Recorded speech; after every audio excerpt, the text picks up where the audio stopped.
माझे बरेचसे मोठे विद्यार्थी आहेत, लहान विद्यार्थी आहेत. काही विद्यार्थ्यांची लग्न झाली, त्यांना मुलं झाली आणि म्हणजे त्यांना आलेले अनुभव इतके आनंददायक आहेत की ते विनंती करतात, आम्ही सर तुम्हाला सोडणार नाही. का तर एक एनर्जी मिळते तुमच्याकडून आम्हाला. तर व्यवहारिक जग असं आहे की बराच वेळा आपण घाबरतो, फसतोय की काय. बरोबर आहे की नाही? का हे बघा, कष्टानं आपण जर 100 रुपये कमवलेले आहेत, ते घालवायची तयारी कोणाची नसते सहजासहजी. आणि मी पण सांगेन घालवू नका, जोपर्यंत पुढे खात्री होत नाही तोपर्यंत.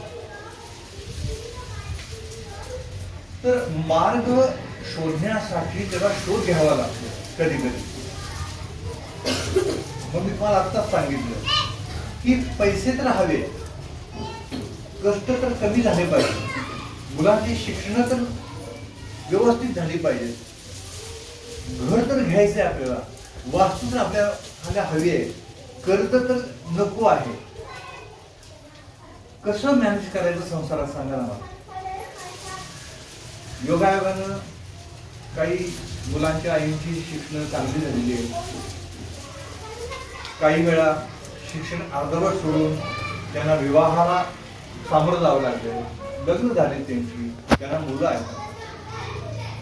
हे बघा, श्रीमंत असो, मध्यमवर्गीय असो किंवा कुणीही असो, संसार चुकलेला नाही.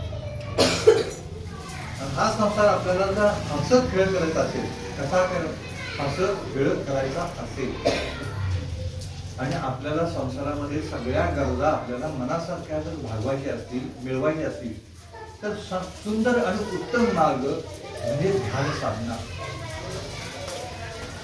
ध्यान साधना हा मार्ग कसा आहे? एकही रुपया खर्च करावा लागत नाही.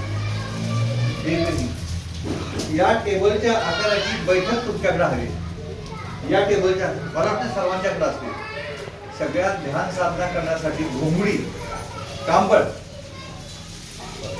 किंवा घोंगडी एक नंबर. आणि तुम्ही जे नाव घेता, गुरुदेव दत्त, गुरुदेव दत्त, जे तुमचं आराध्य असेल, कुणाचं विठ्ठल असतं, कुणाचे संत असतात, तुम्हाला जे आवडतं ते एकच नाव घ्यायचे रोज.